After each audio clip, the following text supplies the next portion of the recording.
اللہ کی بندگی اختیار کرو، اللہ کی بندگی اختیار کرو، عبادت کرو، اور حقیقی معنی عبادت کا بندگی اختیار کرو، دو شرطوں کے ساتھ۔ کیا شرط؟ ایک مخلصین، اخلاص کے ساتھ، پورے طور پہ مخلص ہوتے ہوئے، اور پھر فرمایا مخلصین لہ الدین، اپنی پوری عبادت اور اپنی بندگی اور اپنا نظام زندگی خالصتاً اللہ کے لیے وقف کر دو۔ اس طرح بندگی، اللہ پاک نے فرمایا بندگی یوں کرو کہ ساری زندگی اس کے لیے خالص ہو جائے۔ یہ خلاصہ ہے اس ترجمے کا، اس آیت کے میسج کا، کہ بندگی ایسی کرو، کیا بولیں، کہ ساری زندگی اس کے لیے خالص ہو جائے۔ یہ اللہ رب العزت کا میسج ہے۔ جب انسان کی ساری زندگی اللہ کے لیے خالص ہو جاتی ہے، پیور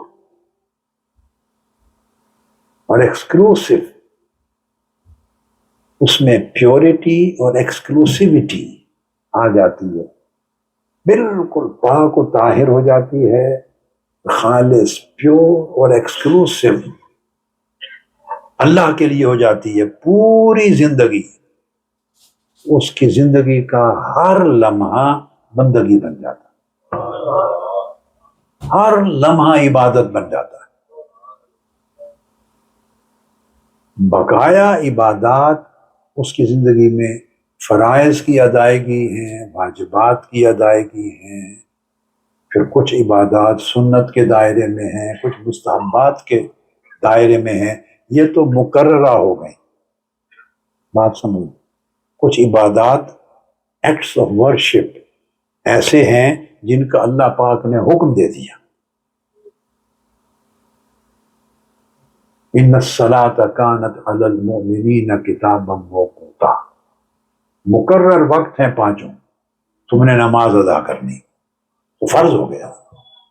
اب آپ اس کو ترک کریں گے تو آقا علیہ السلام نے فرمایا من ترک الصلاۃ متعمدا فقد کفر، جس نے جان بوجھ کر نماز ترک کر دی اس نے کفر کیا، یعنی کافروں جیسا عمل کیا۔ اگر وہ نماز ترک کرتا ہے تو اسے کوئی حق نہیں ہے عشق رسول کے نعرے لگانے کی، وہ جھوٹے نعرے لگاتا ہے، وہ اللہ اس کے رسول سے دھوکہ کرتا ہے، اور ہم دھوکہ بہت زیادہ کرتے ہیں، شوق سے کرتے ہیں، پاکستانی قوم تو کثرت سے کرتی ہے۔ یعنی جب اللہ کے رسول نے فرمایا جس نے نماز چھوڑ دی اس نے کفر کیا، کافروں جیسا کام کیا، جس شخص کے طرز عمل کو اللہ کا رسول کفر کہے وہ شخص عشق رسول کے نعرے لگائے، کوئی جوڑ ہے اس بات کا؟ آپ سمجھیں میری بات؟ یہ تو وہ فرائض ہیں جن کو ترک کرنے سے انسان کی مسلمانی قائم نہیں رہتی، مسلمانی قائم نہیں رہتی۔ آقا علیہ الصلوۃ والسلام نے فرمایا بین العبد و بین الکفر ترک الصلاۃ، مومن بندے اور کافر بندے کے درمیان فرق ہی نماز ہے۔ تو کچھ تو عبادات ایسی ہیں جو ایمان اور کفر کا فیصلہ کر دیتی، مومن اور کافر کا فرق کر دیتی ہیں۔ موضوع تو آگے چلے گا، درمیان میں ایک جملہ آ گیا کہ میں نے چاہا کہ اس جملے پر فوکس کر دوں۔ اگر کوئی محبت میں میرے ہاتھ چومتا ہے یا کسی اور کو بزرگ اور اللہ کا مقرب محبوب بندہ سمجھ کر ہاتھ چومتا ہے اور عقیدت رکھتا ہے اور نماز ترک کرتا ہے اس کو کسی کے ہاتھ چومنے سے کچھ نہیں ملے، وہ بیکار رسم ہے، تماشا ہے، ایک دکھلاوا ہے ہاتھ چومنا، ہاتھ باندھ کے کھڑے ہونا، حضور حضور کہنا اس بندے کو، اور عقیدت رکھنا اور جان قربان کرنے کا نعرہ لگانا، یہ سب بیکار باتیں ہیں۔ اللہ کے ہاں بیکار باتوں کی کوئی قدر و قیمت نہیں ہے، یہ دھوکہ بازی ہے، دنیا میں چلتی ہے، آخرت میں نہیں چلے گی، قبر میں ہی نہیں چلے گی، آنکھ بند ہونے کی دیر ہے، کوئی دھوکہ بازی نہیں چلے گی، بس یہ دھوکے اسی دنیا میں رہ جائیں گے۔ خیر، یہ ایک جملہ معترضہ تھا مگر ضروری آ گیا۔ تو کچھ تو عبادات ایسی ہیں کہ ان کا کرنا، انجام دینا فرض اور ترک کر دینا کفر کی مانند، سمجھ گئے نا؟ اب دیکھیے، ہم اہل سنت ہیں، ماتریدی اور اشعری کہلاتے ہیں، اشاعرہ اور ماتریدیہ، یہ ایک متکلمین کی اصطلاح ہے، جو میں نے کہا کہ کفر ہو جاتا ہے اور کافر کی مانند ہو جاتا ہے، یہ ہمارا لینینٹ ویو ہے۔ کیا؟ لینینٹ یعنی ماڈریٹ اور بڑا نرم ویو ہے، اور کچھ اہل سنت میں طبقات ایسے ہیں جو اثر اور روایت کو فالو کرتے تھے اور طریقہ متکلمین پر خود کو اشعری یا ماتریدی نہیں کہلاتے تھے، بلکہ وہ کہتے تھے ہم حدیث اور اثر پر عمل کرتے ہیں۔ تو بہت بڑا طبقہ سلف صالحین میں ایسا تھا جو یہ ویو نہیں رکھتا تھا جو میں دے رہا ہوں، کہ وہ جس نے نماز ترک کی اس نے کافروں جیسا کام کیا، ان کا ویو نہیں تھا۔ ان کا ویو یہ تھا جس نے نماز ترک کی وہ کافر ہو گئے، وہ کافر ہو گیا، مسلمان ہی نہیں رہا۔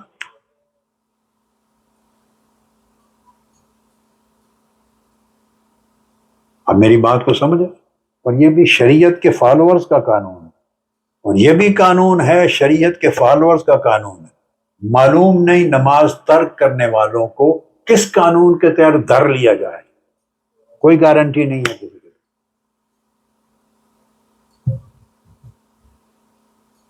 اور پھر وہاں کہیں گے ہم تو فلاں کے عقیدت مند تھے اور فلاں کے مرید تھے اور فلاں کی قدم بوسی کرتے تھے اور فلاں سے منسوب تھے، وہ فلاں فلاں کسی نے کام نہیں آنا، اللہ کے حکم کو ترک کر کے کسی فلاں نے کام نہیں آنا۔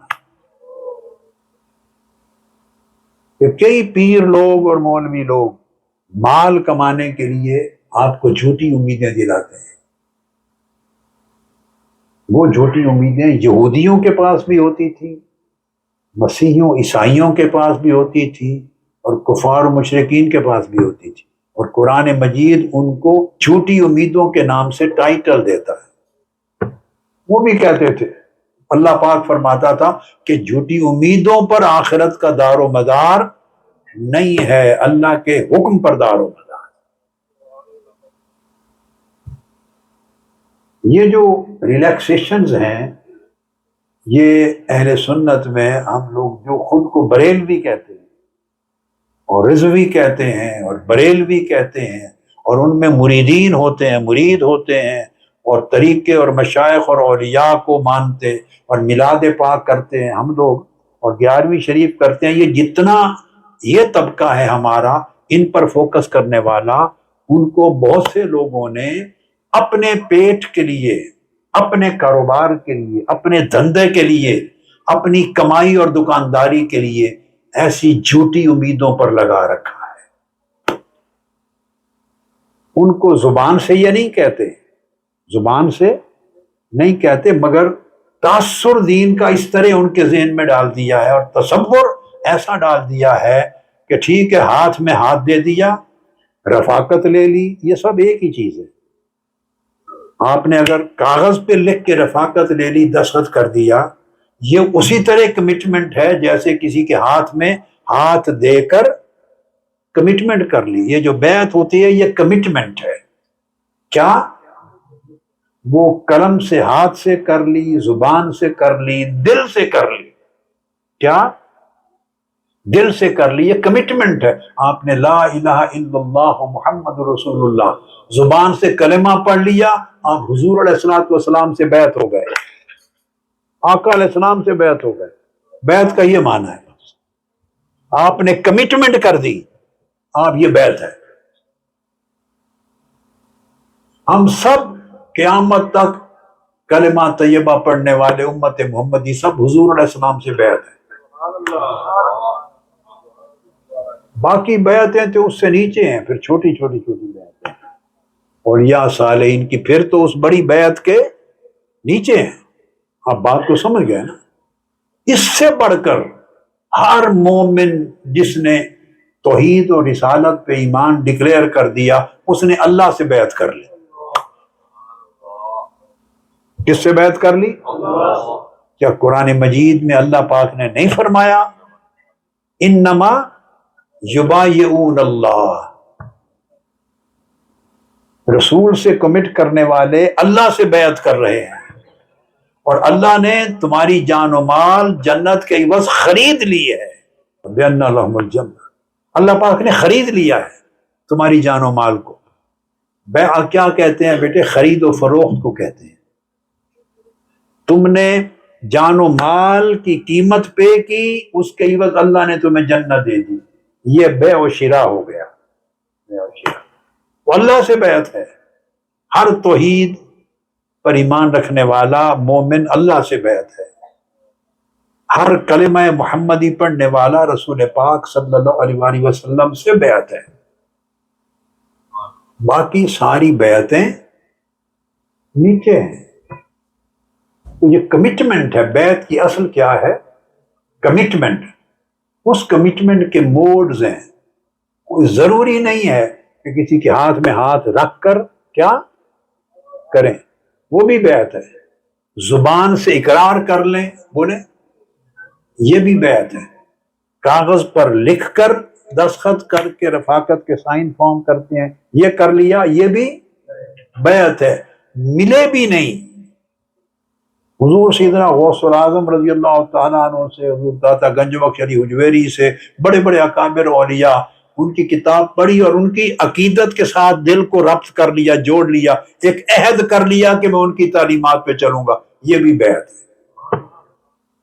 یہ سب بیعت ہے. اگر بتانا یہ چاہتا ہوں کہ ساری بیعتیں مل کر بھی آپ کو نفع نہیں دیں گی اگر آپ اللہ رسول کے نافرمان ہیں. اللہ اور اس کے رسول کے نافرمان ہیں تو کوئی بیعت نفع نہیں دی، کیونکہ وہ جو بیعت کی جا رہی ہے وہ دھوکہ ہے. اگر کوئی آپ کو یہ تاثر دے، یہ جملہ میرے موضوع کا حصہ نہیں تھا، ایسے ایک جملہ درمیان میں آیا برسبیل تذکرہ، تو میں نے اس کی وضاحت کر دی تاکہ اصلاح ہو. سوچوں سمجھانا مقصود یہ تھا کہ کچھ لوگ ہمارے مسلک کی نمائندگی کا دم بھرنے والے، نام لینے والے، یعنی وہ اپنی نادانی کے باعث یا اپنے روزگار کے باعث یہ تاثر دیتے اور یہ تصور دیتے ہیں ڈائریکٹلی یا انڈائریکٹلی، مطلب ہے کہ اگر جس سے مل کر یہ تاثر ملے تو تصور دینے والے نے تصور دیا نا. سو یہ تصور درست نہیں ہے کہ آپ نماز کے تارک ہو جائیں، حلال و حرام کے تارک ہو جائیں، شریعت کے احکام کو توڑنے والے بن جائیں، اللہ کے رسول کے دیے ہوئے احکام، اخلاق اور آداب ترک کر دیں، ایک دوسرے کو گالی گلوچ دیں، غیبت چغلی کریں، پشت پیچھے لوگوں کی برائیاں بیان کریں، لوگوں کی حق تلفی کریں، ظلم کریں، بیوی بچوں کے ساتھ، دوستوں اور اعزاء اقارب کے ساتھ قطع رحمی کریں، خونی رشتوں کو، یہ سب کچھ کرتے رہیں اور سمجھے چونکہ میں نے میلاد شریف کبھی ترک نہیں کیا پوری زندگی میں تو جنت میرے لیے رجسٹر ہو گئی ہے. ایسا کوئی دین کا تصور نہیں ہے. سارے گناہ کریں، اللہ رسول کی نافرمانی کریں اور سمجھیں کہ 11ویں شریف پوری زندگی کبھی نہیں چھوڑی، لہذا جنت آپ کے نام بولیے لکھ دی گئی ہے۔ میں نے زندگی میں ایسا کوئی حکم شریعت نہیں پڑھا، اللہ رسول کا فرمان یا حضور سیدنا غوث العظم کا فرمان یا اولیاء و صالحین میں سے کسی کا فرمان میں نے نہیں پڑھا۔ یہ سب دھوکہ دہی ہے، یا لوگ آپ کو دھوکہ دیتے ہیں یا اپنے آپ کو ہم دھوکہ دیتے ہیں۔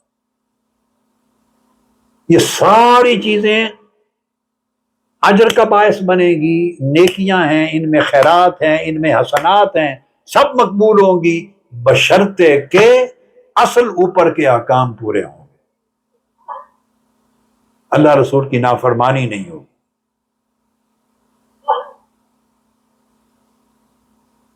تو بتانا مقصود یہ تھا کہ بعض اوقات ایسی عبادات ہیں کہ جو آپ کے ایمان کا باعث بنتی ہیں، اور ان عبادات کو ترک کر دینا دھکیل کے دوزخ اور جہنم میں لے جاتی ہیں، کفر کی طرف آپ کو پھینک دیتی ہیں۔ وہ تو اور عبادات ہوئی، پھر ان کے نیچے درجہ ہے، کوئی واجب ہے، پھر سنت ہے، پھر نوافل ہے۔ اس سے نیچے آ جائیں تو لاکھوں عمل ایسے ہیں، کیا لاکھوں عمل زندگی میں ایسے ہیں کہ جو عبادت میں نہ واجب ہیں، نہ فرض ہیں، نہ ان کے احکام ہیں، عام روٹین کی عادات ہیں، عام روٹین کی عادات ہیں۔ وہ عادات انجام دیتے ہوئے اگر آپ کی نیت میں اخلاص آ جائے، کیا آپ کی نیت میں اخلاص آ جائے اور وہ عمل عام عمل اپنی نیت میں اللہ کی رضا کے لیے کرنے لگ جائیں، صرف اللہ کی رضا کے لیے۔ اب نیت بنانے، بدلنے، قائم کرنے میں کچھ دیر لگتی ہے، بولیے۔ کپڑے پہننے میں تو وقت لگتا ہے، مگر نیت قائم کرنے میں کوئی وقت لگتا ہے؟ بولیں بیٹے، مجھ سے آپ ملنے کے لیے آئے تو اس پر کچھ وقت لگا، کچھ مشقت ہوئی، گھر سے چلے، گاڑی میں بیٹھے، کئی میل کا سفر طے کیا، یہاں پہنچے، تو ملنے کے لیے آنے کا ایک عمل ہے، ایک فعل ہے، یہ تو ٹائم لیتا ہے، تکلیف بھی ہوئی، مگر نیت کرنا کہ فلاں سے ملنے جا رہا ہوں، اس پر کوئی تکلیف ہوئی آپ کو؟ کوئی ٹائم لگا؟ کوئی مشقت ہوئی؟ نیت تو صرف ایک ایکٹ آف مائنڈ ہے۔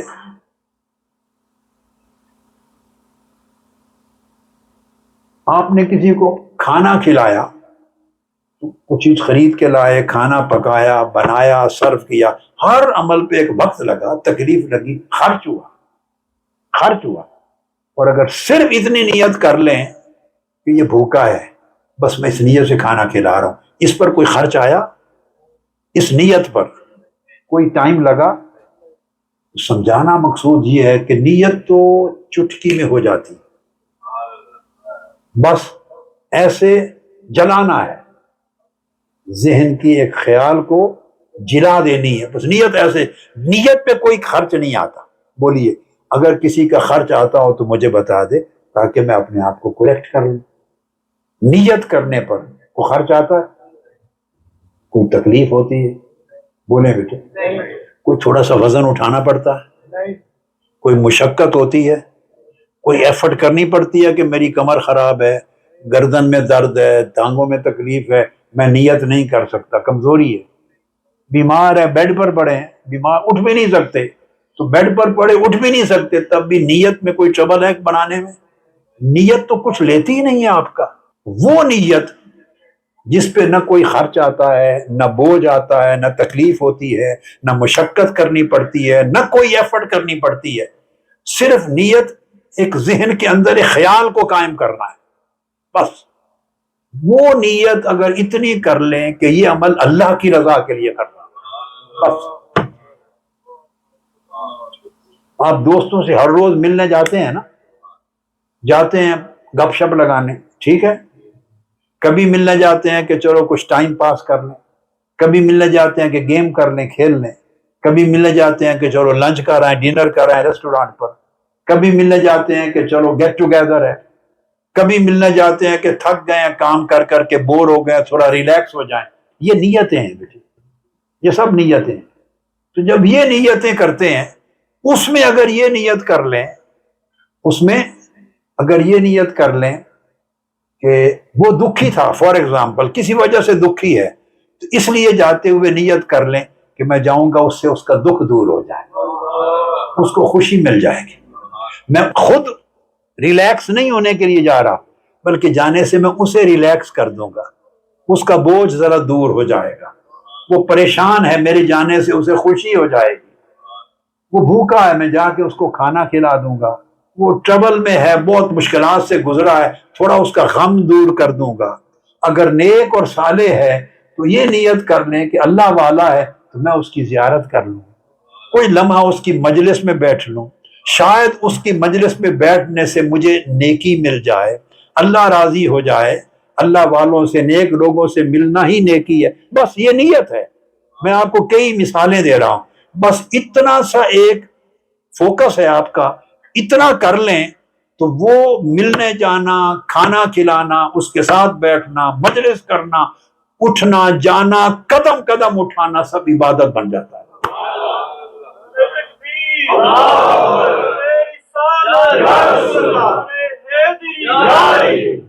یہ سارا ایک ایک لمحہ عبادت بن جاتا ہے۔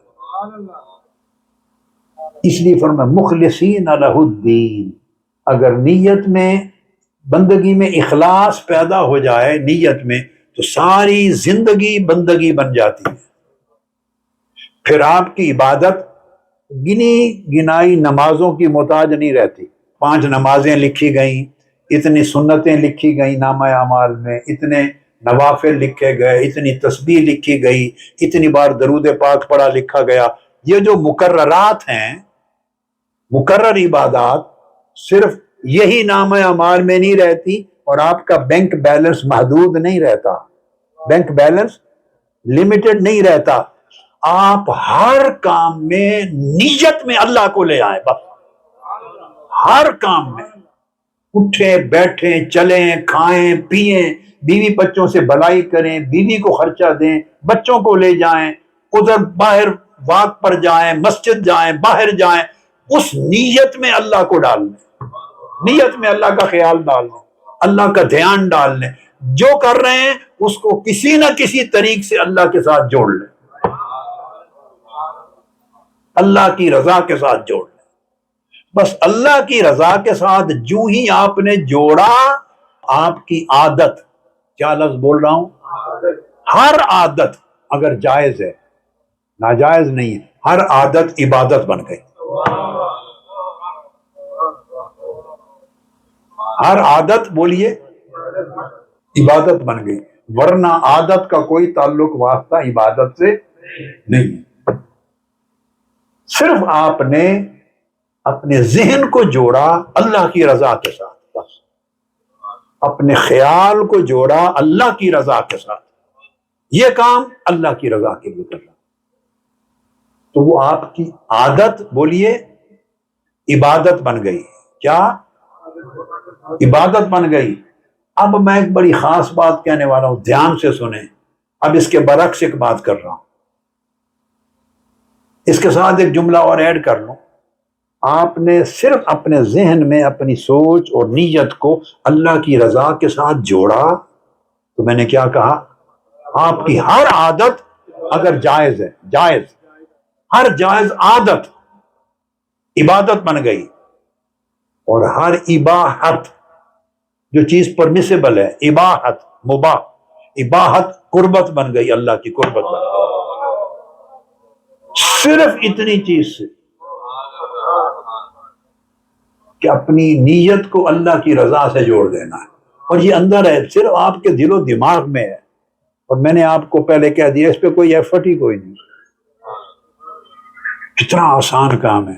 اب اس کے برعکس، اگر نیت کیا اللہ کے ساتھ نہ جڑی، تو آپ کی ہر عبادت بھی عادت بن گئی، اس کا کوئی اجر نہیں رہتا، فنش۔ آپ کی نیت میں اگر اللہ نہیں ہے، اللہ کی رضا نہیں ہے، تو عبادت عادت بن جاتی ہے، اور عام عادت اگر اللہ کی رضا کے لیے کر لیں تو عادت عبادت بن جاتی ہے۔ یہ میرے میسج کا خلاصہ ہے، تفصیل اس کے بعد دیتا ہوں۔ یہ میں نے فاؤنڈیشن دے دی آپ کو، یاد رہ جائے گا؟ کتنا یاد رہے گا؟ اگر نیت جو دل اور دماغ میں قائم ہوتی ہے، ایک فلیش ہے، ایک دھیان ہے، بس کیا؟ ایک دھیان ہے۔ اب آپ بیٹھے ہوئے اپنے بچوں کی طرف دھیان کریں، ایک سیکنڈ سب کریں، اپنے گھر کی طرف۔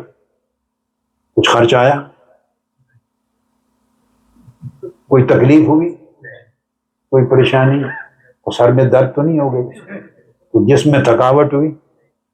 اچھا، اب آپ اپنے اپنے بزنس دھیان کریں، جو بھی آپ کے جاب ہے کریں۔ ہو گیا؟ کوئی مشکل آئی ادھر سے نکال کے دھیان ادھر لے جا رہا ہوں، کچھ وقت لگا۔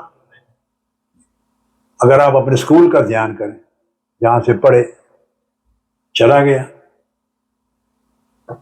گیا نا۔ اب اپنے گلی کا، محلے کا، گھر کا دھیان کریں، آ گیا۔ اب مسجد کا دھیان کر لیں، اب یہاں مسجد میں آ گئے۔ مسجد میں کیوں آئے؟ اللہ کے گھر میں آئے، اللہ عبادت کے لیے آئے، یہ دھیان کر لیں۔ یا آج کوئی مجلس ہے، کسی سے ملاقات ہے، اس ملاقات کا دھیان کر لیں۔ اگر اللہ کو یہ ملاقات پسند ہے تو بس آپ کا دھیان کرنا عبادت ہوگی۔ اب مجھے تو نہیں معلوم کہ مجھ سے ملاقات، میں تو گنہگار آدمی ہوں، اللہ کے ہاں یہ کوئی مقبول عمل ہے یا نہیں، یہ تو اللہ نے فیصلہ کرنا ہے۔ اگر یہ ملاقات اللہ کو پسند اور پیاری ہے تو آپ کا یہ نیت کرنا عبادت بن گئے۔ پر اگر اللہ کو یہ ملاقات کوئی معنی اللہ کے ہاں بالکل کچھ نہیں رکھتی تو آپ نے تکلیف اٹھائی، میں آپ سے معذرت خواہ ہوں۔ میرے خیال سے آئے تو پھر بھی اگلی بات، اگر میں کچھ بھی نہیں تھا اور مجھ سے ملاقات اللہ کے ہاں کسی قدر و منزلت اور قدر و قیمت کی کوئی شے ہی نہیں تھی، تب بھی آپ کی عبادت بن گئی، کیونکہ آپ کا قصور تو نہیں، آپ تو اس ملاقات کو کارآمد سمجھ کے آئے، اللہ نے اس نیت کا اجر ادا کر دیا، تب بھی عبادت بن گئی۔ بھلے یہاں کچھ نہیں ہے اور یہاں سے کچھ بھی نہیں ملنا، اور جس سے مل رہے ہیں بھلے وہ بیکار آدمی ہے، مگر آپ نے تو کارآمد نیت کی نا، اچھی نیت کی، بس آپ کو اچھی نیت کا بھی اجر مل گیا۔ یہ نقطہ سمجھ میں آیا؟ صحیح بخاری کی ایک حدیث ہے، صحیح بخاری کی، آقا علیہ الصلوۃ والسلام نے فرمایا کہ جو شخص نیک کام کرنے کا صرف خیال کرے، ارادہ کرے، نیک کام کرنے کا صرف ارادہ کرے یعنی نیت کرے، مگر کر نہ سکے، اللہ پاک ملائکوں کو حکم دیتے ہیں، اللہ پاک کہ اس کے نامہ اعمال میں ایک نیکی لکھ دو۔ ملائکہ سوچتے ہیں باری تعالیٰ اس نے تو کوئی نیک کام کیا ہی نہیں، تو اس کے نامہ اعمال میں، اعمال کی کتاب میں نیکی کہاں سے لکھ دیں؟ اللہ پاک فرماتے ہیں تم نے نہیں دیکھا، تم تو جو بندہ عمل کرتا ہے فزیکلی وہ دیکھ کر لکھتے ہو نا، میں جو نظر نہیں آتا وہ دیکھ کر لکھتا ہوں۔ اللہ نے فرمایا تم نے نہیں دیکھا کیونکہ عمل نہیں کیا تھا، تم سچے ہو، مگر اس نے نیت کی تھی نیک کام کرنے کی، عمل کر نہیں سکا، میں اس نیت پہ بھی اجر دیتا ہوں۔ عبادت اجر کس پہ ملتا ہے؟ اجر کسی عمل پہ ملتا ہے کہ نہیں؟ من یعمل مثقال ذرۃ خیر یرہ، تو جو عمل کرتا ہے عمل پہ اجر ہوتا ہے۔ کیا؟ اس نے ظاہری عمل تو کیا ہی کوئی نہیں، تو پھر بھی اجر ملا۔ اس سے پتہ چلا کہ نیت کرنا بھی عمل ہے۔ کیا پتہ چلا بیٹے؟ نیت کرنا بھی، اور سب عملوں سے اعلیٰ عمل ہے، سب عملوں سے اعلیٰ عمل ہے، چونکہ نیت درست ہو تو عمل بھی درست ہو جاتے ہیں، اور نیت بری ہو تو عبادتیں ریاکاری بن جاتی ہیں، نماز بھی ٹکرے مارنا بن جاتی ہے۔ نیت سب عملوں کا بڑا عمل ہے۔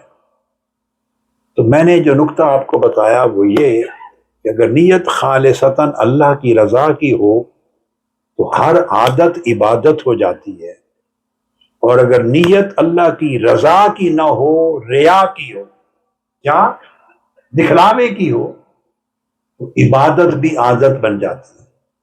اب اس کو مثال سے سمجھا دیتا ہوں۔ اگر کوئی شخص خرچ کرے اور مسجد بنائے، تو اللہ کا گھر ہے، مسجد بنانا حدیث پاک میں ہے نا، جو مسجد بنائے گا اس کو اللہ جنت میں گھر بنائے گا۔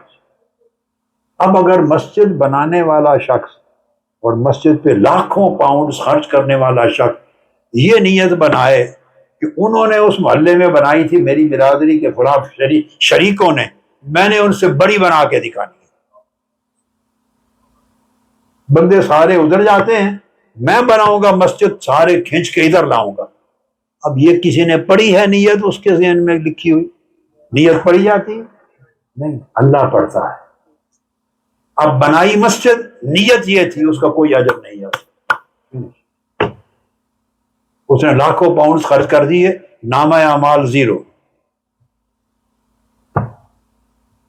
چونکہ اس نے اللہ کا گھر مسجد بناتے ہوئے نیت اللہ کی رضا کی نہیں کی تھی، کسی اور سے مقابلے کی نیت۔ آپ کو سمجھ آ رہی ہے بات؟ تو نیت اصل الاصول ہے، تمام جڑوں کی جڑ ہے، اسی پر ہر خیر کا مدار ہے اور اسی پر شر کا مدار ہے۔ اب حضور نبی اکرم صلی اللہ علیہ وآلہ وسلم نے ارشاد فرمایا، ان اللہ لا ينظر الى اجسادکم ولا الى صورکم ولکن ينظر الى قلوبکم۔ حدیث پاک، آقا علیہ السلام نے فرمایا کہ اللہ تعالیٰ تمہارے جسموں کو نہیں دیکھتا، چلو، اور ہمارا زور کس کو بنانے سنوارنے پر رہتا ہے؟ بتائیں نا، جسموں کو بنانے سنوارنے۔ آقا علیہ السلام نے بتا دیا اللہ تعالیٰ تمہارے جسموں کو دیکھتا ہی نہیں۔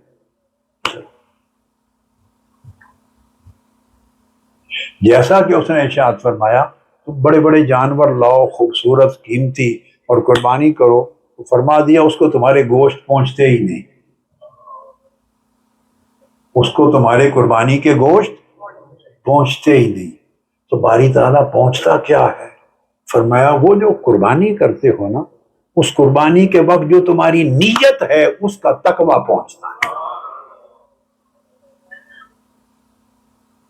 اس نیت میں تقویٰ ہوتا، اللہ کا دھیان، یہ تقویٰ ہے، اللہ کی رضا کی خاطر، اللہ کی قربت کے لیے، تو اللہ کے پاس تمہارا تقویٰ پہنچتا ہے، گوشت نہیں پہنچتا۔ تو آقا علیہ السلام نے فرمایا کہ اللہ پاک نہ تمہاری جسموں کو دیکھتا ہے ولا الی صورکم، اور نہ تمہاری صورتوں کو دیکھتا ہے، نہ تمہاری صورتوں کو دیکھتا ہے۔ اب یہ گورا ہے اور یہ بلیک ہے، یہ اللہ کے ہاں بھی تفریق ہے، یہ خوبصورت ہے اور یہ خوبصورت نہیں ہے، یہ بڑے اونچے قد والا جوان ہے اور یہ پست قد ہے، یہ ہماری نگاہوں میں یہ سارے فرق ہیں، کیا اللہ کے ہاں بھی یہ فرق ہیں؟ نہیں۔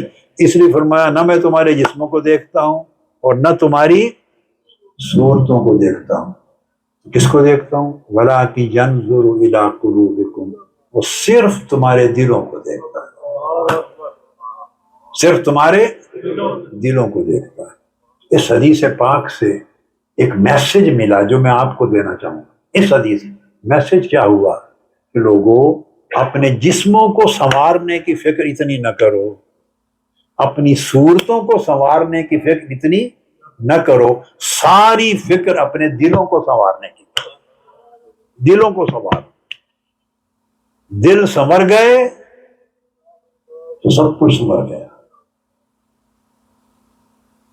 نیت ایک ایسی چیز ہے، نیت جو نظر نہیں آتی، جو نظر، اور عمل ایک ایسی چیز ہے جو نظر آتا، بولیے، جو نظر آتا ہے۔ ایک اور چیز اسی نقطے سے سمجھنے والی وہ یہ کہ جو نظر آتی ہے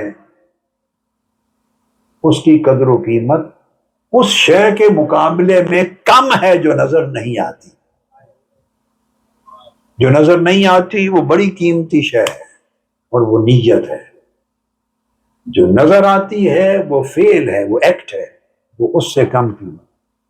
اس لیے حضور علیہ الصلوۃ والسلام نے فرمایا نیت المؤمن خیر من عملہ، کہ مومن کی نیت اس کے عمل سے اعلیٰ ہوتی ہے. مومن کی نیت اس کے عمل سے اعلیٰ ہوتی ہے.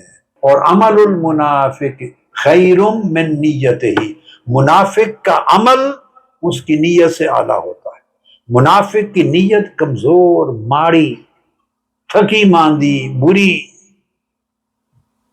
گدلی، مکسڈ، امپیور ہوتی ہے. منافق کی نیت میں خلط ملط ہوتا ہے، کئی چیزیں داخل ہوتی ہیں، کئی چیزیں داخل ہوتی ہیں. چلو مسجد بھی بن جائے، مشن میں بھی شامل ہو جائیں، عہدہ بھی مل جائے، صدارت بھی مل جائے، اختیارات بھی مل جائیں، ٹور ٹیکا بھی ہو جائے، دنیا میں پہچان بھی ہو جائے، اس میں نیک بد 10 چیزیں مکسڈ ہوتی ہیں، ساری ملاوٹ ہی ملاوٹ ہوتی ہے. اب بات کو سمجھ گئے؟ یہ منافقت ہے. یہ کیا ہے؟ منافقت ہے. اگر آپ کہیں کہ حضور ایسا تو نہیں ہوتا، ہم تو صرف اللہ رسول کے لیے کام کرتے ہیں، تو اس کا فیصلہ میں نہیں دے سکتا اور نہ آپ دے سکتے. اس کے فیصلے کا ایک وقت ہے. وہ وقت یہ ہے کہ 2 سال 4 سال اپنی ٹرم گزار کے آپ اپنے عہدے سے جب ہٹیں اور دوسرا صدر مقرر ہو، اس وقت دل سے پوچھیں کیا حال ہے. اگر دل اسی طرح خوش اور راضی ہو جیسے صدارت رکھنے پہ راضی تھا تو سمجھے نیت اللہ کے لیے. اور اگر اس وقت بد دلی آ جائے، مایوسی آ جائے، غصہ آ جائے، ڈپریشن ہو جائے اور تکلیف میں آ جائیں اور بد دل ہو کے گھر بیٹھ جائیں، تو پھر وہ سارے دعوے اور نعرے کہ اللہ کے لیے کام کرتے ہیں، اللہ کے لیے، وہ ننگے ہو جائیں. تو میں نے اس لیے کہا کہ ہم جو کہتے ہیں یہ آپس میں دھوکہ بازی چلتی ہے، لیکن اللہ سے کوئی چیز چھپی اور مخفی نہیں. جتنے تنظیمی عہدیداران ہیں، ویمن لیگ بھی باجیاں سن لیں اور بیٹے بھی اور بھائی بھی سن لیں، یہ ٹیسٹ ہے. اگر آپ کو عہدہ ذمہ داری ملے اور جتنا خوش ہوں اس پوزیشن پہ، جب وہ چینج ہو کے کسی اور کو ملے تو اس وقت بھی دل اتنا ہی خوش ہے. جتنا فرق ہوگا دل کی حالت میں اتنا نیت میں فرق جو ہے وہ اللہ کے ہاں قبولیت نیچے گرا دے. اس کو کہتے ہیں خالصتاً لوجہ اللہ. یہ کام صرف اللہ کی رضا کے لیے کرنا. بعض اوقات میں نے آپ کو سمجھایا نیتوں میں اختلاط ہوتا ہے، مخلوط نیتیں ہوتی ہیں. اللہ کی رضا کی نیت بھی ہوتی ہے، مشن کی خدمت کی نیت بھی ہوتی ہے، عہدہ و منصب کی عزت کی نیت بھی ہوتی ہے، شہر میں گرد و نواح جان پہچان کی عزت بھی ہوتی ہے، تنظیم کا سربراہ ہونے کی عزت بھی ہوتی ہے. یہ دنیا اور آخرت ساری مکسڈ ہوتی ہے. تو اللہ پاک نے فرمایا مخلصا لہ الدین. مزہ نہیں آتا اگر مخلوط چیزیں ہوں. جب نیت کریں کسی کام میں اللہ کی تو خالص کریں، کسی اور شے کی اس میں ملاوٹ نہ ہو. یہ کام کرنا سیکھ لیں، آج سے عہد کر لیں، آج سے عہد کریں. آقا علیہ الصلوۃ والسلام نے فرمایا مزید اسی باب پر، اور میں آپ کو بتاؤں نیت اور عمل کا مقابلہ کرتے ہیں، نیت اور عمل کا. آقا علیہ السلام نے فرمایا، صحیح بخاری میں ہے، جب غزوہ تبوک پر گئے صحابہ کرام. کہاں؟ غزوہ تبوک پر. بڑا مشکل غزوہ تھا، سب سے زیادہ طویل ترین سفر تھا، بڑی مشکلات کا سفر تھا. اور چونکہ رومن امپائر کے مقابلے کے لیے دفاعی جنگ کے لیے گئے تھے تو بڑے دن بہت طویل وقت قیام کرنا پڑا، نہ کھانے کا سامان نہ پینے کا سامان. بہت ایک طویل سٹوری ہے، بڑی اتنی مشکلات جو غزوہ تبوک میں آئیں آقا علیہ السلام کی 10 سالہ مدنی دور میں کسی غزوہ میں نہیں آئی. سب سے مشکل ترین آزمائشوں کا سفر تھا. جب آقا علیہ الصلوۃ والسلام واپس پلٹے، تمام آزمائشوں سے صحابہ کرام گزرے، جب واپس پلٹے اور مدینہ پاک کے قریب تھے، مدینہ طیبہ پہنچنے کے قریب تھے، آقا علیہ السلام نے صحابہ کرام کو ایڈریس کیا۔ وہ جو ساری مشقتیں، تکلیفیں، مصائب، آلام، بھوک، پیاس، دھوپ، سب تکلیفیں برداشت کر کے آ چکے تھے، ان سے خطاب کیا۔ آقا علیہ السلام نے فرمایا تم نے اللہ کے لیے جتنے بوجھ اٹھائے، جتنی تکلیفیں اٹھائیں، جتنی مشقتیں اٹھائیں، جتنے مصائب و آلام اٹھائے، کبھی پہاڑوں پر چڑھے، کبھی وادیوں میں چلے، کبھی تلواروں کے سامنے آئے، لڑے، جو کچھ بھی تم نے کیا، ان سارے مرحلوں میں قدم قدم پر تمہارے ساتھ اجر میں وہ لوگ بھی شریک تھے جو مدینہ ہی بیٹھے ہیں اور وہ آ نہیں سکے۔ آقا علیہ السلام نے فرمایا ہر قدم پر، ہر وادی اور گھاٹی میں تمہارے ساتھ وہ لوگ بھی شریک تھے جو فزیکلی نہیں آئے، مدینہ میں ہی ہیں۔ جو اجر تمہیں ملا ان کو بھی اجر ملتا رہا۔ صحابہ کرام، اب دیکھیے یہ ہے تربیت، ہے کسی میں ایمانداری سے کہیں یہ حوصلہ کہ آپ نے مشقتیں کی ہوں مشن کے لیے، قربانیاں دی ہوں، مال خرچ کیا ہو، جان لگائی ہو، رات دن لگائے ہو، زندگی کے کئی کئی سال صرف کیے ہوں، اور آپ کو این اینڈ پر کوئی کہہ دے کہ وہ جو گھر بیٹھے رہے ان کا اجر تمہارے ساتھ ہی برابر ہے۔ ایمانداری سے جواب دیں، میں چونکہ نیت کی بات کر رہا ہوں، میرے ساتھ دھوکہ نہیں کرنا، ایمان سے کہیے، دل ٹوٹے گا یا نہیں؟ جی، جو کہتا ہے کہ پھر بھی نہیں ٹوٹے گا ہاتھ کھڑا کرے، جو اتنا ہی بڑی اعلیٰ نیت کا ہو گیا ہے تو مجھے بھی تسلی ہے۔ ہر شخص حیران ہو جائے گا کہ نہیں، بلکہ پریشان ہو جائے گا، بلکہ پشیمان ہو جائے گا۔ یہ کیا ہے؟ تکلیفیں ہم نے اٹھائی، گھاٹیاں ہم نے عبور کی، وادیاں ہم نے عبور کی، بھوک پیاس ہم نے گزاری، اور آقا علیہ السلام فرما رہے ہیں ہر قدم پہ ایسے لوگ جو آئے ہی نہیں سفر پر مدینہ پاک میں، وہ بھی تمہارے ساتھ شریک رہے، تو ان کے دل نہیں دکھے؟ نہیں دکھے نا؟ بولیے، اگر دکھ جاتے تو صحابی رہتے؟ بولیے، یہ تھی صحبت، یہ تھا تعلق، اس کو وفاداری کہتے ہیں، اس کو وفاداری کہتے ہیں، اور صدق و اخلاص کے ساتھ خدمت گزاری کہتے ہیں۔ آقا نے فرما دیا آمنا وصدقنا، پوچھا یا رسول اللہ سمجھا تو دیں کیسے وہ ہمارے ساتھ شریک ہو گئے؟ آقا علیہ السلام نے فرمایا اپنی نیتوں کے باعث، ان کی بھی نیت اس سارے سفر میں تمہارے ساتھ آنے کی اور تکلیفیں اٹھانے کی تھی، مگر کسی عذر نے، مجبوری نے، بیماری نے، سواری کے نہ ہونے نے، کسی شرعی عذر نے ان کو روک لیا، وہ آ نہیں سکے۔ چونکہ نیت تمہاری طرح تھی ان کی، مگر عذر کے باعث آ نہیں سکے، تو اللہ پاک نے ہر قدم پہ جو اجر تمہیں دیا، گھر بیٹھے ان کو بھی دے دیا۔ اب وہ گھر بیٹھے اجر میں تمہارے برابر ہو گئے۔ اب اتنی بڑی خبر سن کر بھی برداشت کرنا اور خوش رہنا، یہ بھی اعلیٰ نیتی کا اجر ہے۔ اتنی اونچی نیت ہو تو اتنا بڑا صدمہ کوئی برداشت کر سکتا ہے۔ میرے پیاروں اور میرے بھائیوں، بیٹوں اور بہنوں، بیٹیوں، ایمان اور نیت کے سودے بڑی اونچے سودے ہیں، بڑے اونچے سودے ہیں۔ ہم نے اصل میں وہ سودے کیے ہی نہیں، اللہ رسول کے، ہم نے جو سودے کیے ہوئے ہیں وہ خسارے والے سودے، گھاٹے کے سودے ہیں۔ اگر اللہ رسول کے ساتھ کوئی سودا کر لے تو یہ چیزیں اسے میٹر ہی نہیں کرتی۔ تو آقا علیہ السلام سے پوچھا یا رسول اللہ کیسے وہ ہر قدم پہ ہمارے اجر میں شریک ہو گئے برابر؟ تو آقا علیہ السلام نے فرمایا نیتوں نے، ان کی نیتوں نے اجر میں تمہارے ساتھ شریک کر دیا، کیونکہ اللہ نیت بھی دیکھتا ہے، عمل بھی دیکھتا ہے، اور عمل کے ساتھ عذر بھی دیکھتا ہے۔ اگر کسی کا عذر ہو جائے مگر نیت خالص ہو تو وہ عمل کے برابر کر دیتی۔ اور آقا علیہ السلام نے ایک اور موقع پر یہاں تک فرمایا یہ تھا غازیوں کی بات. کیا وہاں جہاد میں شہادتیں نہیں ہوئی، جنگ کی نوبت نہیں آئی، پلٹ کے آ گئے تو یہ خبر کن کو سنائی؟ بولیے، غازیوں کو. اب شہیدوں کی خبر بھی سن لیں. یہ غازیوں کو خبر سنائی کہ تم اتنی تکلیفوں کے ساتھ پلٹ رہے ہو اور ادھر گھر بیٹھے لوگ تمہارے ساتھ اجر میں شریک ہیں، صرف ان کی نیتوں کے باعث. چونکہ عذر نے ان کو روک لیا، سواری نہیں تھی، غربت تھی، تڑپتے رہے، بیماری تھی، تڑپتے رہے، آ نہیں سکے، مگر اللہ نے ان کو رد نہیں کی، ان کی نیت کے عوض برابر اجر دے دیا.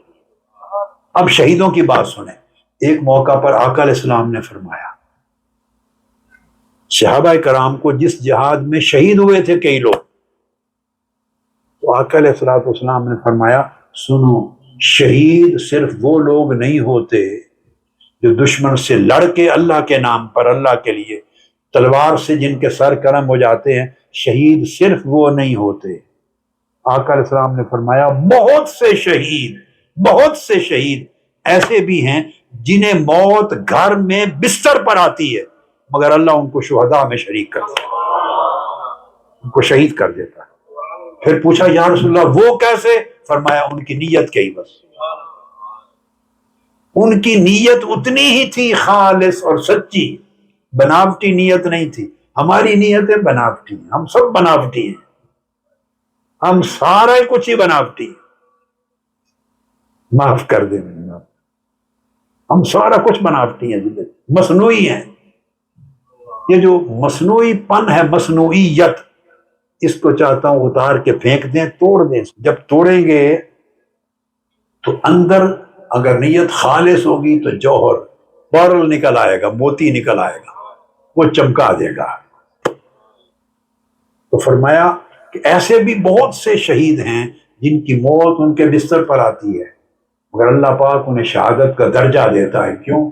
ان کی نیت کے باعث، کہ ان کی شدت کی آرزو ہوتی ہے کہ میں شہید ہوں مگر موقع نہیں ملتا، تو اللہ پاک ان کی نیت کو رد نہیں کرتا، انہیں بھی شہداء میں شامل.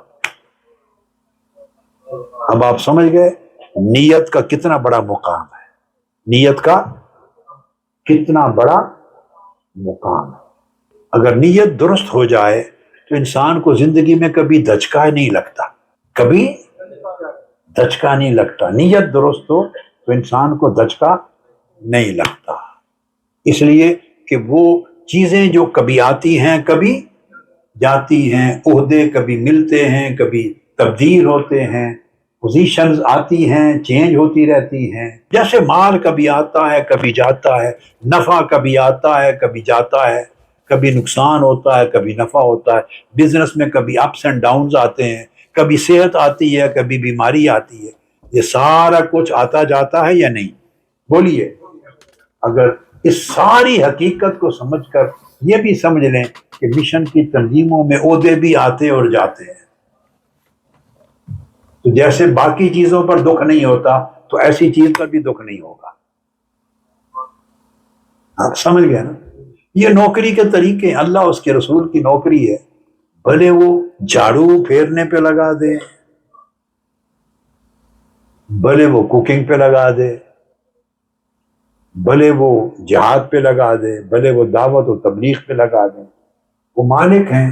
خندق کھودنے پہ لگا دیں، پتھر کھانے پہ لگا دیں، زخمی ہونے پہ لگا دیں یا زخمی کرنے پہ لگا دیں، جس کام پہ چاہے لگا دیں، جھاڑو پھیرنے پہ لگا دیں، کسی کا اجر کم نہیں ہوتا. تو بولیے اصل قدر اس دنیا کی ریکگنیشن کی ہے یا اللہ رسول کی بارگاہ کی ریکگنیشن کی؟ کس کی ہے؟ اللہ کی ریکگنیشن کے پیچھے جائیں، اللہ کی اس قدر کے پیچھے جائیں جو اللہ کی بارگاہ میں ہے. میں نے کیا کہا؟ اس قدر و منزلت کے پیچھے جائیں جو اللہ کی بارگاہ میں. ایک اولیاء اور صوفیاء نے، اور جو داتا گنج بخش علی حجویری نے بھی کشف المعجوب میں، اور کئی اور صوفیاء نے ایک حکایت بیان کی ہے کہ بنی اسرائیل کے زمانے میں ایک بڑا اللہ رب العزت کا عاشق تھا اور عابد اور زاہد تھا. اس نے 60-70 برس اللہ کی عبادت کی. 60-70 برس۔ اللہ رب العزت نے اس زمانے کے اپنے پیغمبر کو وہی بھیجی کہ جا اس جگہ ایک میرا عاشق ہے، مجھ سے عشق کا دعویٰ کرتا ہے، اس کو 60-70 برس گزر گئے میری عبادت میں، سجدے کرتے، تسبیح کرتے، مجھے یاد کرتے، اسے جا کے یہ پیغام سنا دے کہ میں نے تمہاری 60 سالہ یا 70 سالہ عبادت کو رد کر دیا، نامنظور کر دیا۔ وہ پیغام سنا دیا اللہ کے پیغمبر نے اس کو جا کر۔ تو جب اس ضعیف عاشق نے، عابد و زاہد نے یہ خبر سنی تو اٹھ کے خوشی سے ناچنے لگا، مست ہو گیا، خوشی سے مست و بے خود ہو گیا۔ اس نے کہا تمہاری 70 سال کی عبادت رائے گاں گئی، رد کر دی گئی، تو چیخ کے مر جاتا اور تو خوشی سے مست ہو گیا ہے، بے خود ہو گیا، کیا ماجرا؟ اس نے کہا قبول کرے یا نہ کرے یہ اس کا کام ہے، وہ قبول کرے یا نہ کرے اس کا کام ہے۔ میں نے قبولیت عدم قبولیت کے لیے کچھ کیا ہی نہیں تھا، میں تو جیت گیا اس لیے کہ میں اس کی کتاب میں میرا نام تو آ گیا نا۔ چلو مقبولوں میں نہیں، نامقبولوں میں اس کی فہرست میں نام تو آ گیا نا، اس نے پہچان تو لیا، تو تبھی آپ کو بھیجا ہے پیغام دے کر کے جا کے بتا دے میرا کام ہو گیا کہ میرے محبوب نے پہچان لیا۔ اب ایک حدیث پاک میں آتا ہے، عبادت گزار عاشق کی بات کی، اب قیامت کے دن کی عارفوں کی بات کر دیتا ہوں۔ سٹیپ بائی سٹیپ آپ کو لے آیا نا۔ والذین آمنوا اشد حبا للہ کی آیت کے تحت بعض مفسرین نے بیان کیا کہ قیامت کے دن ایسے لوگ بھی ہوں گے کہ اللہ پاک فرمائیں گے، ہر ایک کا حساب کتاب کرنے کے بعد فرمائیں گے میرے عاشق آ جائیں، مجھ سے عشق کا دعویٰ کرنے والے میرے عاشق، یعنی شدید محبت کرنے والے آ جائیں، جو شدید محبت کرتے ہیں، مجھ سے ٹوٹ ٹوٹ کر محبت کرتے ہیں آ جائیں۔ تو کئی لوگ کھڑے ہو جائیں گے، مولا ہم تجھ سے ٹوٹ کر محبت کرتے ہیں، ان کو جمع کر لیں گے۔ اللہ پاک ان کے سامنے کیا کرے گا؟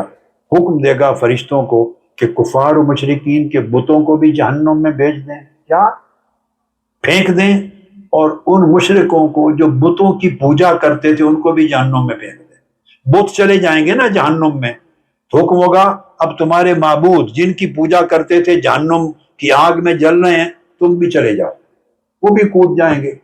اس کے بعد یہ منظر دکھا کے اللہ پاک اہل محشر کو اپنے عاشقوں کا رنگ دکھانا چاہے گا کہ اس کے عاشق کیسے لوگ ہوتے ہیں، ان کی نیتیں کیسی ہوتی ہیں، وہ جو عبادت کرتے ہیں، بندگی کرتے ہیں، ریاضت کرتے ہیں اور جگرتیں کرتے ہیں، ساری زندگی قربان کرتے ہیں، کس نیت سے کرتے ہیں، یہ دکھانا چاہے گا۔ انہیں حکم دے گا تم میرے ساتھ عشق کا دعویٰ کرتے ہو، عشق کا دعویٰ کرتے ہو، جو میں حکم دیتا ہوں اور چاہتا ہوں مانتے ہو، سر آنکھوں پر مان۔ فرمایا تم بھی دوزخ میں کود جاؤ، دوزخ میں۔ قاضی ثناء اللہ پانی پتی رحمۃ اللہ علیہ نے تفسیر المظہری نے اس آیت کے تحت اس مقام پر لکھا ہے اس حدیث کے الفاظ کہ وہ لوگ کھڑے ہو جائیں گے رقص کرتے ہوئے، رقص و وجد کرتے ہوئے جہنم میں چھلانگ لگا دیں گے، اس خوشی سے کہ مولا نے خوش ہو کر کہا ہے کہ کود جاؤ۔ ہمیں نہ جنت سے غرض ہے نہ ہمیں جہنم سے غرض ہے، ہمیں یار کی رضا سے غرض ہے۔ اگر مولا اس پر خوش ہے تو بس ہم نے اپنا مطلوب پا لیا۔ اب سمجھ آئی ہے کہ نیت بہت بلند شے ہے۔ بولیے نیت۔ تحریک منہاج القرآن سے جو لوگ وابستہ ہیں، آپ اپنی روحانی زندگی میں ترقی کی ابتدا آج سے نیت کو خالص اور خالص تر اور خالص ترین کرنے کی اسٹرگل سے شروع کریں، ابتدا کریں کہ آپ جو کام کریں، مشن کا کام کریں، تحریک کا، تنظیم کا، دین کا، دعوت کا، ترویج دین کا، اشاعت دین کا، دعوت تبلیغ کا، مساجد بنانے کا، رفاقت بنانے کا، دعوت دینے کا، لوگوں کے ساتھ اچھے تعلقات رکھنے کا، انسانوں کے ساتھ معاملات لین دین کرنے کا، جو بھی کام کریں خالصتاً اللہ کی رضا کے لیے کریں، اس کا کوئی اجر و اجرت اپنے ذہن میں نہ لائیں۔ ایک صحابی نے عرض کیا یا رسول اللہ، میں اپنے رشتہ داروں سے بہت اچھا سلوک کرتا ہوں، بہت اچھا سلوک کرتا ہوں، بھلائی کرتا ہوں، مگر وہ ہر بھلائی کے جواب میں میرے ساتھ برائی کرتے ہیں، تو میں کیا کروں؟ آقا علیہ السلام نے فرمایا اگر تمہاری بھلائی کے جواب میں وہ بھی بھلائی کریں، تم بھی بھلائی کرو، وہ بھی بھلائی کریں، تو یہ تو عدلے کا بدلہ ہو گیا، اس سے تمہیں کچھ نہیں ملے گا تو اللہ کی رضا اور اجر تب ہی ملے گا جب وہ برائی کریں اور تم بھلائی کرو۔ یہی ٹیسٹ ہے، یہ امتحان ہے۔ یہاں جا کے پتہ چلتا ہے کہ وہ اس رسپانس اور بدلے کے لیے کچھ کرتا ہے یا بدلے سے بے نیاز ہو کر اللہ کی رضا کے لیے کرتا ہے۔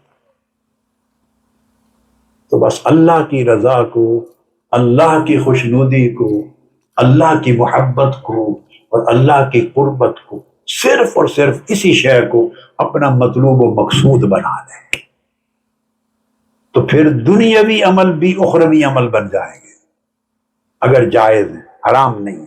دنیاوی عمل بھی اخروی عمل بن جائیں گے، اباحت اللہ کی قربت بن جائے گی، عام عادت اللہ کی عبادت بن جائے گی، عام روٹین کے کیے ہوئے کام اللہ کے حضور نیکیاں لکھی جائیں گی، اور جو پہلے ہی نیکیاں ہیں ان کے اجر اور بڑھ جائیں گے۔ جہاں اللہ پاک کسی کو ایک نیکی کے عوض 10 اجر دیتا ہے، کتنے؟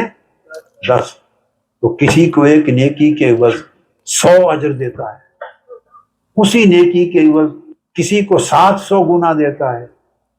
تو ایک ہی نیکی ہے، وہی ایک نیکی، اس کا اجر ایک شخص 10 ٹائمز فَلَهُ 10 أَمْثَالِهَا، ایک آدمی 10 گنا اجر پا رہا ہے، ایک آدمی 100 گنا اجر پا رہا ہے، اسی نیکی کے عوض ایک آدمی 700 گنا اجر پا رہا ہے، ایک آدمی اضعاف مضاعفہ بے حساب اجر پا رہا ہے، ایک آدمی 1,00,000 گنا اجر پا رہا ہے، اور ایک آدمی حضور علیہ السلام نے فرمایا 2,00,000 گنا اجر پا رہا ہے۔ ایک نیکی اور 2,00,000 نیکیوں کے عوض اجر، اتنا بڑا فرق کیوں؟ نیکی تو ایک ہی ہے، ہر ایک نے وہی ایک نیکی کی، مگر اجر ریوارڈ بدلتے چلے گئے، ریوارڈ 10 گنا سے لے کے 2,00,000 گنا تک۔ کیوں؟ عمل میں کوئی فرق نہیں ہے۔ بولیے، عمل میں اگر رکعتیں ہیں تو 2 رکعتیں ہی ہر ایک نے پڑھی، 4 پڑھی ہیں تو 4، اگر 10 پاؤنڈ کسی نے دیا صدقہ تو ہر ایک نے 10 پاؤنڈ ہی دیا ہے، 100 پاؤنڈ ہیں تو ہر ایک نے 100 پاؤنڈ ہی دیا ہے۔ نیکی کی طرف 100 قدم کوئی چل کے گیا ہے تو ہر آدمی 100 سٹیپس ہی گیا ہے۔ نیکی کے کوانٹم میں کوئی فرق نہیں ہے، برابر ہے، مگر ریوارڈز میں، اجر میں کوئی آدمی 10 ٹائمز لے رہا ہے ریوارڈ، اور کوئی آدمی 200,000 ٹائم لے رہا ہے۔ اتنا زمین آسمان کا فرق کیوں؟ صرف نیت کی باعث۔ بولیے، کسی کی نیت مٹی ہے، بولیے، کسی کی نیت راکھ کی طرح ہے، جلی ہوئی راکھ ہے، کسی کی نیت مٹی کی طرح ہے، کسی کی نیت چمکنے والی ریت کی طرح ہے، کسی کی نیت کنکریاں پتھروں کی طرح ہے، کسی کی نیت روشن ہے، پرل کی طرح ہے، کسی کی نیت چاند کی طرح چمک رہی ہے، کسی کی نیت سورج کی طرح چمک رہی ہے۔ بس نیتوں کا فرق ہوتا جا رہا ہے، اندر نیت کا۔ اللہ پاک نیت کے فرق سے اجر کے فرق بناتا چلا جا رہا ہے۔ اس لیے جب آپ اللہ کے حضور قیامت کے دن اٹھیں گے، بہت سے لوگ ہوں گے جن کے عمل تو ایک جیسے برابر ہوں گے، مگر درجوں میں زمین آسمان کا فرق ہوگا۔ کئی پیدل جا رہے ہوں گے، کئیوں کو اللہ پاک سواریاں دے گا کہ سواریوں پہ جائیں، کئیوں کو فرشتوں کے جھرمٹ میں لے جایا جائے گا۔ عملاً ظاہری طور پہ عمل کوانٹم میں ایک جیسے ہوں گے، مگر کہاں کوئی اکیلے دھکے کھا کھا کے جا رہا ہے، کوئی لڑک لڑک پر پل صراط سے گزر کے جا رہا ہے، کوئی بجلی کی طرح جا رہا ہے، کوئی فرشتوں کے جھرمٹ میں جا رہا ہے، کوئی اللہ کی بارگاہ میں کرسی پر بٹھایا جا رہا ہے۔ یہ جو سارے فرق ہوں گے، وہ نیتیں ایک لمحے میں بندے کو کہیں سے کہیں پہنچا دیں۔ پورا فوکس زندگی میں اپنی نیتوں کو صاف ستھرا، حسین و جمیل اور نہایت خوبصورت بنا دیں۔ غیر کو، دنیا کو، طمع کو، حرص کو، لالچ کو، مال کو، دولت کو، عزت کو، شہرت کو، ناموری کو، منصب کو، سب چیزوں کو، یہ بت ہیں۔ ان سب چیزوں کی حرص کرنا بت پرستی ہے، شرک ہے، دل کا شرک ہے۔ ان کو نکال کے پھینک دو۔ ہم نے اپنے دل ٹیمپل بنائے ہوئے ہیں، بت خانے بنائے ہوئے ہیں، سارے نکال کے پھینک دو تو کعبہ بن جائے گا۔ دل کیا کعبہ بن جائے گا۔ اور مولانا روم نے تو کہا کہ ایسے بندے بھی ہیں کہ جن کا ایک دل 100 کعبوں کے برابر ہو جاتا ہے، 100 کعبوں کے، کیونکہ اس میں سوائے اللہ کے اور اس کی رضا کے اور رہتا ہی کوئی نہیں۔ تو کوشش کریں دل کو ایسا گھر بنائیں جس میں جھانک جھانک کے بھی کوئی دیکھے تو اللہ کے سوا کوئی اور نظر نہ آئے۔ یہ میرا سبق ہے اول بھی، اور یہی میرا سبق ہے آخر۔ اللہ پاک ہم سب پہ کرم کرے اور ایسے دل اور ایسی نیتیں عطا کرے۔ وما علینا الا البلاغ۔